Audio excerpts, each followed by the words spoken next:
लग्नानंतर होईलच प्रेम या मालिकेचा आजचा म्हणजेच 23 मार्चचा रिव्ह्यू तुम्ही बघत आहात. सॉरी या प्रेक्षकांनो, आज जरा मला उशीर झाला रिव्ह्यू टाकायला. आणि तसंही आजचा भाग जरा नॉर्मल आणि ओके ओके आहे. छान दाखवलाय त्यांनी आजचा भाग, शॉर्ट आणि स्वीट. नंदिनी आली आहे तिथे पुन्हा एकदा जेवायला. तिचा राग रुसवा काढला ना जीवाने. मानिनी म्हणते, काय ग नंदिनी, ओके ना सगळं? नंदिनी म्हणते, हो सगळं ठीक आहे आई, सॉरी, सगळ्यांना सॉरी. मग आता मिथून काका म्हणतात, जीवा अरे चल बरं घास भरव बरं नंदिनीला. जीवा म्हणतो, भरवणारच आहे घास मी. नंदिनी, खाशील ना श्रीखंड? आता जीवाने तिला प्रेमाने एक घास श्रीखंडाचा खाऊ घातलाय. नंदिनीची इच्छा नसते गोड खायची, पण ती जीवाच्या आग्रहाखातर खाते. तर असो, आता सगळेजण टाळ्या वाजवतात. जीवा म्हणतो, मिथून काकाला जरा जोरात टाळी वाजव. मग लगेच वसू आत्या म्हणतात, पुढच्या वर्षी इथे बसून कोणीतरी रम्याला पण घास भरवेल. अरे देवा, यांना तो घरजावाई करायचा काय आता? आधीच या तिथे राहतात आणि पुन्हा जावाई सुद्धा, अवघड आहे बाबा. असो, आता लगेच जीवा म्हणतो, म्हणजे काय? मग काव्या सांगते, अरे म्हणजे काय, रम्या ज्या मुलाला बघायला गेली तो मुलगा आणि रम्या एकमेकांना क्लिक झालेत. मग जीवा म्हणतो, अरे वा अभिनंदन. नंदिनी म्हणते, रम्या अभिनंदन हा. आज सगळ्या नवीन गोष्टीच्या नवीन सुरुवाती झाल्यात, म्हणजे आज नवीन वर्षही लागलंय. हा बदल चांगला झालाय रम्या तुझ्यामध्ये. मानिनी म्हणते, बरं चला, श्रीखंड कसं झालं ते सगळ्यांनी सांगा. आता हे श्रीखंड पार्थने केलंय बरं का. मध्येच काव्या खुणवते पार्थला की मलाही घास भरवा ना. पार्थने पटकन तिला घास भरवलाय, जे रम्याने बघितलंय. रम्या आता मनात विचार करते, काय काय बदल घडतायत ते तुम्ही बघालच. नवरा नाही, मी प्यादा बसवतीये. आता या प्याद्याचा उपयोग करून मी माझ्या राजाला कशी मिळवते ना, ते तुम्ही बघालच. हे आपण कालच्या प्रोमोत पाहिलंच होतं. आता इथे ना पार्थची किचन पासून काही सुटका झालेली नाहीये. पार्थ कांदा चिरत असतो आणि त्याच्या डोळ्यातनं पाणी येत असतं. काव्या ते बघते आणि एक आयडियाची कल्पना करते. ती म्हणजे कांद्याचा पाचोळा तिने त्याच्या डोक्यावर ठेवलाय. पण हे आपल्याला नंतरच्या भागात म्हणजे नंतरच्या सीन मध्ये बघायला मिळेल. पुन्हा त्यांनी मध्येच नंदिनी आणि जीवाचा सीन घेतलाय. जीवा वेट लिफ्टिंग करत असतो. तो व्यायाम करत असताना नंदिनी तिथे येते आणि तीही वेट लिफ्टिंग करत असते. जीवा तिला शिकवत असतो. आता ते शिकवता शिकवता ते जे ओझं आहे ते जरा जास्ती जड वाटते नंदिनीला. जीवा मग तिला मदत करतो आणि शिकवतो की असं वेट लिफ्टिंग करायचं. नंदिनी म्हणत असते, जीवा मला जमेल ना? जीवा म्हणतो, का नाही जमणार? खरं आहे बरं प्रेक्षकांनो, वजन कमी करताना वजन उचललं पाहिजे, हे पण तितकंच खरं आहे. मी सुद्धा आता साखर सोडली आहे, हे मी तुम्हाला सांगितलं ना. आणि आज माझा 5वा-6वा दिवस आहे. मी चहा जमतंय मला. मला असं वाटलं होतं की चहा सोडणं अवघड होईल मला, पण मी खरंच लिटरली चहा सोडलाय प्रेक्षकांनो, खरंच सोडलाय. आता काव्याचा आणि पार्थचा सीन दाखवलाय. पार्थ कांदा चिरत असताना ती त्याच्या डोक्यावर पाचोळा ठेवते आणि त्याला म्हणते, आता बोलू नका. पार्थ म्हणतो, आता हे बरं वाटतंय जरा, आता पाणी येत नाहीये डोळ्यातनं. पुन्हा जीवा आणि नंदिनीचा सीन घेतलाय. जीवा नंदिनीला शिकवतोय ते वेट लिफ्टिंग कसं करायचं ते. तिला म्हणत असतो, आता उचल, आता पुन्हा हलक्या हाताने सोड, हा हा हळूहळू हळू. नंदिनी म्हणते, जमतंय की? हे खरंय, आपण स्वतःवर प्रेम केलंच पाहिजे. नंदिनी शिकते बरं का जीवाच्या तालमीमध्ये. नंदिनी म्हणते, सोपं आहे हे. जीवा म्हणतो, हो का, कळेल तुला, हळूहळू कळेल. आता इथून पुढच्या सीन मध्ये या सासासुना गप्पा मारताना दाखवल्यात. काव्या मानिनीला गंमत जम्मत सांगत असते की पार्थ कसा थकलाय किचन मध्ये काम करून करून. काव्या सांगत असते, पार्थ झोपेत पण बडबडतात माहितीये आई. बालाचं बिरडं करू का उद्या, हे करू का, ते करू का? मानिनी हसायला लागते आणि म्हणते, काय ग बाई, माझ्या पोराला कामाला लावलं तुम्ही. काव्या म्हणते, आई आता मी जाते आणि पटकन त्यांना डबा देऊन येते. आधीच त्यांना उशीर झाला होता सकाळी, मी जाऊन डबा देऊन येते त्यांना. मानिनी म्हणते, बाई हे सगळे देशमुख सारखेच आहे, यांना खाण्यापलीकडे काही सुचत नाही. नशीब चांगलं आहे त्यांचं, खाणं करून देणाऱ्या बायका मिळाल्या. काव्या म्हणते, नाहीतर काय, मग लग्न कोणी केलं असतं यांच्याशी? काव्या आणि मानिनी खूप हसत असतात. आता मानिनी सहज इमोशनल होते आणि म्हणते, काव्या बेटा खरंच म्हणजे एक वेळ अशी होती की जेव्हा तू पार्थला डबा नेऊन द्यावास म्हणून मी आणि नंदिनी प्रयत्न करत होतो. आम्ही वेगवेगळे प्लॅन्स करत होतो आणि आज बघ ना, तू स्वतःहून स्वयंपाक करून त्याला डबा घेऊन जातेस. कसे ग दिवस बदलतात काव्या. नात्यातली ही गंमत मला फार आवडते. खरं सांगू का, तू प्रयत्न केलेस म्हणून हा दिवस दिसतोय बरं का बेटा. काव्या म्हणते, प्रयत्न करत राहायला पाहिजे ना आई, ठरवलं तर सगळं जमतं आपल्याला. खरंय, आता मगाशी मी जे बोलले तेच काव्या बोललीये बघा. मानिनी म्हणते, बरं बाई जा लवकर, तुझा बोका उपाशी राहील, मी काय बोलतच राहील. काव्या म्हणते, 1:30 वाजलाय, मी पोहोचते पटकन ऑफिसला. मी देशमुखला सांगितलंय की बाहेरनं ऑर्डर करू नका. मानिनी म्हणते, बरं चल लवकर पळ, उशीर होईल तुला. काव्या आता डबा घेऊन गेलीये पार्थसाठी. आता मानिनीला वसू आत्या गाठतात बरं का. आता वसू आत्या जरा इमोशनल ब्लॅकमेल करतात बरं का मानिनीला. काय होतं ते बघा. काव्या गेल्यानंतर वसू आत्या येतात आणि म्हणतात, "मानिनी, मला जरा तुझ्याशी बोलायचं होतं." खरं तर मानिनीला बोलायची इच्छा नसते, पण तरी मानिनी बिचारी बोलते, कारण ती जरा जास्तीच चांगली आहे. वसू आत्या म्हणतात, "अगं मानिनी, 16 डिसेंबरला मी जे काही केलं, खरं तर मी तुम्हा सगळ्यांची माफी मागितली आहे. पण मला ना तू माफ केलंस का गं मानिनी?" मानिनी म्हणतात, "वसुताई, तो दिवस आणि त्यानंतरचा प्रत्येक दिवस मनाला सतत चटके बसवत होते हो आमच्या. माफ जरी केलं असेल तुम्हाला, तरी त्या चटक्याचे व्रण राहतातच ना हो. नाही, काल सण होता म्हणून मी काही बोलले नाही. श्रीखंड केलं, तोंड गोड केलं, पण मनातला कडवटपणा आहे ना, तो जाणार नाहीये." वसू आत्या म्हणतात, "मला मान्य आहे मानिनी, मला सगळं मान्य आहे. खरं सांगू का, लेकीच्या प्रेमापोटी नको ती वाट मी निवडली आहे गं. पण खरंच, खरंच मला आपल्या सगळ्यांनी एकत्र असलेलं बघायचंय. सगळं पूर्वीसारखं बघायचंय गं मला." वसू आत्या ड्रामा करतात बरं का प्रेक्षकांनो. वसू आत्या म्हणतात, "खरं सांगू तुला, अगं विजय जेव्हा रम्याला घरी इथे बघायला येतील ना, तेव्हा आई म्हणून मला प्रत्येकाची ओळख करून द्यायची आहे गं त्यांना. म्हणजे रम्याने मला सांगितलं, की त्यांच्या घरच्यांना आपल्या घरी यायचंय. रीतसर बघण्याचा कार्यक्रम त्यांना करायचा आहे. म्हणजे रम्याने मला कालच सांगितलं. म्हणजे मी हे सगळं जे काही बोलतेय ना, ते फक्त विजयला आणि त्याच्या घरच्यांना दाखवण्यासाठी नाही गं, पण मला आपलं घर एकत्र हवंय. रम्याच्या लग्नात सगळ्यांनी एकत्र असलं पाहिजे अशी माझी इच्छा आहे. मान्य आहे मला मानिनी, तुझ्या मुलांच्या सुखात, तुझ्या मुलांच्या लग्नात मी खोडा घातला. मी त्यांचं वाईट चिंतलं. पण मुलीची पाठवणी करताना मुलगी जेव्हा मागे बघते ना, तेव्हा मुलीला घर एकत्र दिसलं पाहिजे का मानिनी? प्लीज मानिनी, माझी एवढी इच्छा आहे असं समज." मग लगेच मानिनी इमोशनल होते. कसं असतं ना प्रेक्षकांनो, ह्या अशा लोकांना बरोबर माहीत असतं, कसं आणि कुठे कोणाला इमोशनल करायचं. वसू आत्याने बरोबर ड्रामाचं रचलाय आणि या मानिनीला इमोशनल केलाय. मानिनी म्हणते, "जाऊ द्या वसुताई, हात वगैरे जोडू नका. हे बघा मी बोलते ह्यांच्याशी." मग वसू आत्या खुश होतात आणि म्हणतात, "खरंच का गं मानिनी?" मानिनी म्हणते, "हो, खरंच. तुम्ही मला कळवा ती लोकं केव्हा येणार आहेत. आपण जय्यत तयारी करू आणि चांगलं त्यांचं स्वागत करू." वसू आत्या म्हणतात, "हो गं मानिनी, मला तरी कोण आहे गं तुमच्याशिवाय? तू विक्रमला बजावून सांग की मामा म्हणून त्यानेच सगळं करायचंय. मानिनी, तू सांगशील ना विक्रमला?" मानिनी म्हणते, "हो, सांगते. सांगते हं. यांचं माहिती आहे ना तुम्हाला कसं आहे. नाही म्हणजे घरच्या कार्यक्रमातही नाहीतर वेळेवर गैरहजर राहायचे." असं म्हणून मानिनी तिथून निघून जाते. वसू आत्या म्हणतात, "हो, चालेल ना." आता वसू आत्या वळतात तर मागे रम्या असते आणि ती पार्थची आणि तिच्या लग्नाची पत्रिका अजूनही हातात घेऊन तशीच बसली आहे. म्हणजे तिने अजूनही ती पत्रिका जपून ठेवली आहे. ती आता वसू आत्याला पत्रिका दाखवते आणि दोघीही मायलेकी अशा हसतात एकमेकींकडे बघून. प्रेक्षकांनो, काय वाटतं तुम्हाला, खरंच रम्याचं लग्न पार्थशी होईल का? होणार तर नाहीच आहे, हे आपल्याला सगळ्यांना माहिती आहे. पण हा जो ट्विस्ट त्यांनी लांबवलाय ना, तो जरा कंटाळवाणा वाटतोय. असं नाही वाटत आहे का तुम्हाला? सहज आपलं मनात आलं म्हणून तुम्हाला शेअर केलं. तर असो, तुमच्या कमेंट्स मला आवर्जून कळवा. आता तेवढ्यात पुढच्या सीनमध्ये हे मिथुन काका आलेत समोसे घेऊन. "समोसे, समोसेवाला, समोसेवाला." "ओ मानिनीताई, नंदिनी कुठे आहे? तिला समोसे आवडतात." "नंदिनीला आवडतात ना समोसे." मानिनी म्हणते, "अहो नंदिनी घरात नाहीये भाऊजी आणि ती समोसे खाणार नाहीये. तिने सांगितलं मी सूप पिणार आहे आल्यावरती." त्यावरती मिथुन काका म्हणतात, "आय डोंट लाइक सूप." "ओ वहिनी, अहो त्या सुपामध्ये काय ठेवलंय? अहो समोशामध्ये सूप आहे. बरं तुम्ही खाणार का समोसे?" मानिनी म्हणते, "नको भाऊजी, मला नकोय." मग मिथुन काका म्हणतात, "जाऊ द्या, मी आणि वसुताई खातो." असं म्हणून समोसे घेऊन ते वसुताईकडे गेलेत. मानिनी आता संध्याकाळचा दिवा लावत असते देवाजवळ. तेवढ्यात नंदिनी आणि काव्या घरात येतात. काव्या खूप चिडचिड करत असते आणि ती तिथून निघून जाते. नंदिनी म्हणजे नंदिनीला टेन्शन आलंय. नेमकं काय झालंय ते मला इथे जरा कळलं नव्हतं, पण नंतर समजलं. ऐका काय झालंय ते.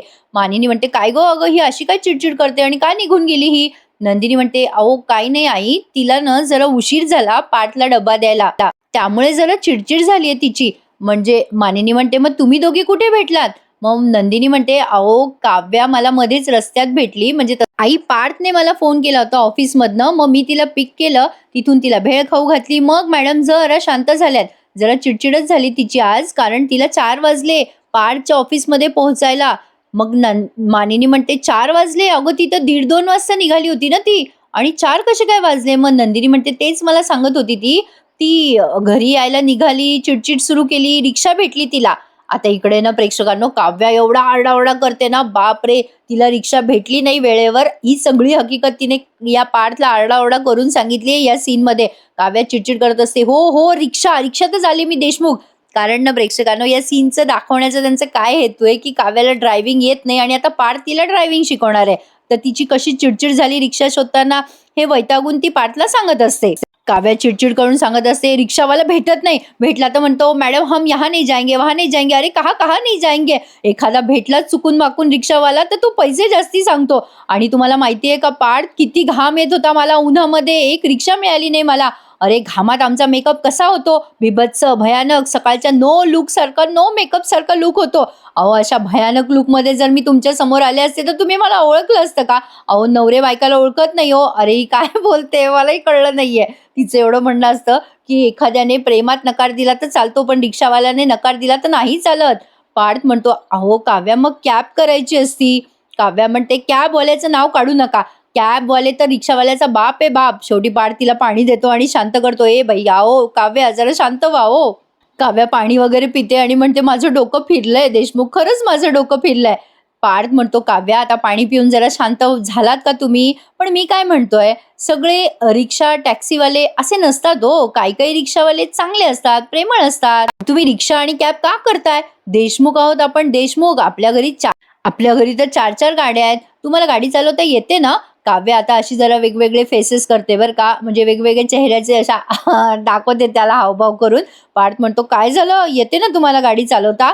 काव्याने त्याला काही उत्तर दिलेलं नाहीये, पण आता पुढच्या सीनमध्ये ती सांगते तिची स्टोरी की तिला गाडी चालवता येत नाही आणि का ती गाडी चालवत नाही हेही तिने कारण सांगितले जरा मजेशीर पद्धतीने. ऐका हा प्रेक्षकांनो, आजचा पूर्ण एपिसोड तसा चांगला दाखवलाय त्यांनी. आता इकडे जीवा नंदिनीकडनं चंपी करून घेत असतो. जीवा म्हणत असतो की हे बघ नंदिनी, आता तू डाळीचं पाणी पी किंवा दुधीचं ज्यूस जे काही करशील ना ते व्यवस्थित कर आणि नीट फॉलो कर तुझा डाएट. नंदिनी म्हणते, हो जीवा, खरंच मुख्य म्हणजे तुमची साथ आहे मला, म्हणून मला हे जमतंय आणि वेळ जाण्याच्या आत मी जागी झाली आहे. त्यावर जीवा म्हणतो, अगं नंदिनी, फिटनेस हा मस्ट आहे बरं का. आत्ता कुठे आपल्या संसाराची सुरुवात झाली आहे. म्हणजे बघ ना, आपल्याला कुठे बाहेर जायचं असेल फिरायला, स्पोर्ट्सच्या ऍक्टिव्हिटी असतील, त्यासाठी फिटनेस महत्वाचा. नंदिनी म्हणते, हो ना, बायकांना फिटनेस महत्वाचाच आहे. घर सांभाळा, बाळ सांभाळा आणि उद्या बाळ होणार असेल तर फिटनेस महत्वाचाच ना. आता अचानक नंदिनी जेव्हा असं बोलते तेव्हा जीवा एकदम रोमॅन्टिक होतो आणि म्हणतो, काय काय म्हणालीस नंदिनी तू? पुन्हा बोल. बाळ हवंय तुला? नंदिनी आता लाजून जात असते तिथून, तेव्हा जीवा तिचा हात धरून म्हणतो, ए नंदिनी, खरंच तुला बाळ हवंय? नंदिनी, मला लहान मुलं खूप आवडतात. तुला आवडतात ना? तुला सांगू, मला गोंडस बाळ फार आवडतात आणि आपल्याला पण ना खूप छान गोंडस बाळ होणार आहे बघ, आणि ते माझ्यावर जाणार आहे. नंदिनी हसून म्हणते, तुमच्यावर? बापरे नको.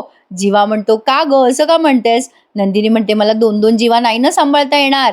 जीवा म्हणतो, बरं, हरकत नाहीये, ते बाळ तुझ्यावर गेलं तरी मी 2-2 नंदिनी सांभाळू शकतो. खरं तर बाळ आपल्याला मुलगीच हवी आहे. तिच्या छान छान 2-2 वेण्या असतील, ती गोड दिसेल अगदी तुझ्यासारखी, म्हणजे ते तुझ्यासारखं आणि माझ्यासारखं पण असेल. नंदिनी म्हणते, बाप रे जीवा, काय काय प्लॅनिंग केली आहे तुम्ही? जीवा म्हणतो, अगं एवढंच नाही, मी ना खूप लाड करणार आहे आपल्या बाळाचे. जशी मी बाईक चालवतो तसं मी आपल्या मुलीला सायकल चालवायला शिकवणार आहे. मुलगी अगदी तुझ्यासारखी असणार आहे हा नंदिनी. असं म्हणून तो तिला जवळ घेणार असतो, तेवढ्यात नंदिनी तिथून पळून जाते. एक छान रोमॅन्टिक सीन दाखवला या दोघांमधला. नंदिनी गेल्यावर जीवा म्हणतो, नंदिनी, मी तुला सोडणार नाहीये हा. असो, पण आता पुढचा सीन बघा, पार्थ आणि काव्याचा. आता काव्य आणि पार्थ मध्ये थोडासा जरा रोमॅन्टिक वाद झालाय. काव्या म्हणत असते, नाही हो पार्थ, मला नाही गाडी चालवता येत. पार्थ म्हणतो, थांबा जरा काव्या, हे बघा आम्ही जेव्हा पहिल्यांदा गाडी घेतली होती ना तेव्हा माझ्या बाबांनी नियम पाडला होता की स्वतःची गाडी स्वतः चालवता आली पाहिजे, आत्मनिर्भर व्हायचं, असं दुसऱ्यांच्या भरोशावर नाही राहायचं. कारण काव्या त्याला म्हणते, ड्रायव्हर दिला तर चालत नाही का? पार्थ म्हणतो, अरे असं कसं, ड्रायव्हर वगैरे नाही चालणार. काव्या म्हणते, मग मी काय म्हणते देशमुख.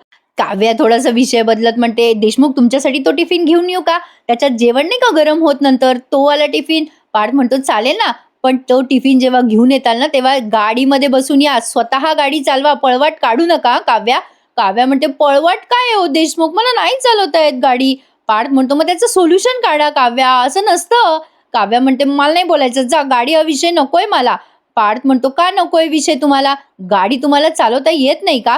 काव्या म्हणते, नाही नाही नाही, मला नाही चालवायची गाडी, जाऊ द्या, सोडा. आणि तसंही पार्थ मी डेंजर आहे हो. पार्थ म्हणतो, हा ते माहितीये मला. काव्या म्हणते, तसं नाही हो देशमुख, अहो मी जेव्हा गाडी चालवेल ना तेव्हा पूर्ण देशामध्ये निदान कर्फ्यू लागला पाहिजे. पार्थ म्हणतो, का का असं का बोलताय तुम्ही? काव्या म्हणते, "अहो नाही हो, मी ठोकते हो गाडी. मी कोणालाही मारू शकते हो. मला भीती वाटते हो गाडी हातात घेण्याची. नको जाऊ दे बाई, मी तुम्हाला नाही सांगत. तुम्ही मला नावं ठेवताल." पार्थ म्हणतो, "मी कशाला तुम्हाला नावं ठेवल? मी तुमचा नवरा आहे ना, मी जज नाही करणार. बोला काय झालं ते मला. बोला, बोला." काव्या म्हणते, "बरं सांगते, सांगते." काव्या आता त्याला अशी स्टोरी रचवून सांगते बरं का. काव्या म्हणते, "नंदिनी धनंजय मोहिते पहिल्या आल्या. त्या आनंदात धनंजय मोहितेनी एक स्कूटर गिफ्ट केली आम्हाला. एके रविवारी सगळेजण मस्त जेवून खाऊन झोपले होते. तेव्हा मी गेले नंदिनी ताईकडे. तिला म्हणाले, मी ॲडव्हेंचर नाही केलं तर काय केलं? मी तिला म्हणाले, की "तू शिकव मला तुझी स्कूटर." पार्थ म्हणतो, "त्यात काय विशेष? मी पण सायकल शिकवली आहे ना जीवाला लहानपणी." मग काव्या म्हणते, "तसंच नंदिनी ताई पण मला शिकवायला तयार झाली ना एका पायावर. नंदिनी ताई आणि मी आमच्या अंगणात स्कूटरवर गेलो. मग नंदिनी ताई मला शिकवत होती एक-एक गोष्ट. तशी-तशी मी करत होते. नंदिनीताईने मला सांगितलं, "अशी बस, चावी फिरव."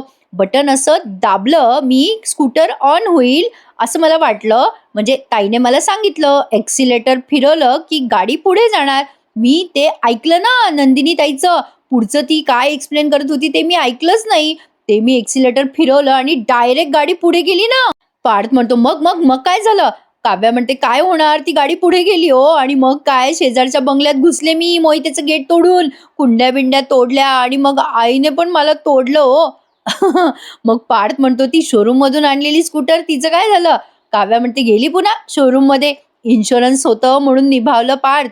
पण नको बाबा, मी कानाला खडा लावलाय, की मी गाडी चालवणार नाही आणि मी ठरवलंय, काव्या शेजारी बस, मागे बस, पण तू गाडी चालवू नकोस. त्यामुळे मी कधी गाडी चालवतच नाही बाबा." पार्थ म्हणतो, "नाही, नाही, नाही, नाही. मग तर तुम्हाला गाडी शिकलीच पाहिजे." पार्थने असं सांगितल्यावर काव्याला प्रचंड टेन्शन आलंय आणि घाम आलाय. आता का पार्थ मागे लागलाय माझ्या म्हणून. पण आता पुढचा भाग त्यांनी तोच दाखवलाय, की पार्थ काव्याला गाडी शिकवायचं ठरवतोच. कुठल्याही भीतीवर मात करायला हवी असं पार्थचं मत आहे आणि बरोबर आहे त्याचं. प्रेक्षकांनो, आजचा एपिसोड इथे संपलाय. आता पुढच्या भागात आपण बघतोय मानिनीला त्रास झालाय काहीतरी, तिचा श्वास वगैरे लागलाय. घरात कोणीच नसतं नेमकं. मग स्वात्या चिडतात आणि म्हणतात, "तुम्ही दोघी कुठे आहात सुना? बघ मानिनीची काय अवस्था झाली आहे." "अगं, काव्या सुद्धा घरात नाहीये. कुठे गेली होतीस तू पण उंडारायला?" नंदिनी म्हणते, "काव्या घरात नाही. कुठे गेली काव्या?" आता इकडे पार्थ काव्याला गाडी शिकवत असतो आणि या दोघांचा गाडी शिकताना जरा रोमॅन्स सुरू आहे असं त्यांनी दाखवलंय. बघूयात आता उद्याच्या भागात काय होतंय ते. आजचा एपिसोड जरा नॉर्मल होता प्रेक्षकांनो, त्यामुळे जसा आहे तसा ॲज इट इज मी तुम्हाला दिलाय. कसा वाटला कमेंटमध्ये नक्की सांगा. मालिकेचे एपिसोड थोडे स्ट्रेच होत आहे, आय नो, पण ठीक आहे, बघूयात आता नेमका रम्याचा हा सस्पेन्स ते कसे रंगवतायत ते. आजचा भाग आवडल्यास लाईक करा, आपल्या चॅनलला सबस्क्राईब करा, शेअर करायला विसरू नका मंडळी. उद्या भेटूयात पुन्हा एकदा लग्नानंतर होईलच प्रेम या मालिकेच्या नवीन रिव्ह्यूमध्ये. तोपर्यंत टेक केअर. धन्यवाद.